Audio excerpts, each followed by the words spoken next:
today I'm going to be doing a really quick review of Kate Atkinson's Life After Life. Now this is one of my December TBRs, so I am really happy that I have completed it, and let's get started with the review. This is actually an adult fiction book, and it's a story that kind of is a little bit like Inception in a way, because it's the story of a girl called Ursula, and it's basically her life is redone over and over and over again. That's why it's called Life After Life, until she gets it right. And it's basically a repetition of different things happening in slightly different ways which affect the entire cycle of her life. So it's a really interesting idea. It's something I haven't read about before, and it was definitely thought-provoking in many ways and really a quite unique take on a story.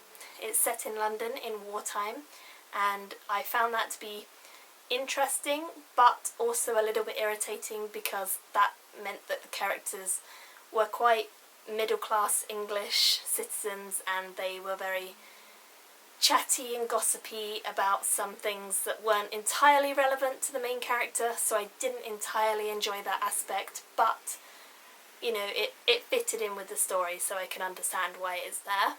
Ursula herself, the main character, I found her really lovely as a child. I thought she was really engrossing and adorable, and I thought that she got up to lots of interesting things typical of children.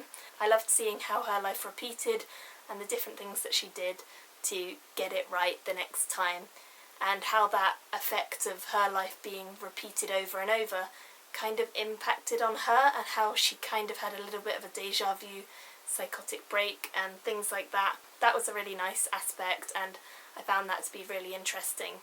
But as she got older and she grew into adulthood, I just found her character to be dimming a little bit. I just didn't think that she was quite as engaging and exciting anymore. She kind of lost her personality a little bit, and it became a lot more about different men that she was with rather than her as a person, which I didn't like quite so much. But on the whole, it was definitely a good, worthwhile read, and I did definitely enjoy the first half a lot.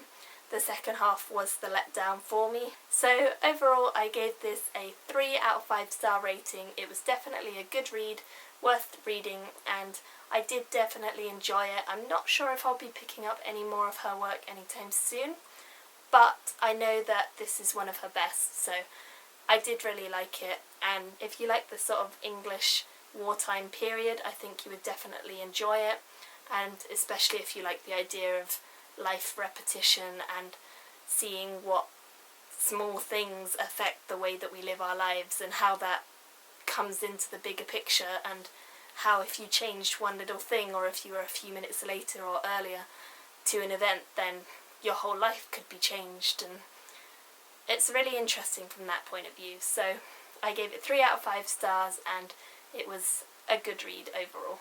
So thank you guys for watching. I hope that you enjoyed this, and I hope that I will see you guys soon for another review. Bye!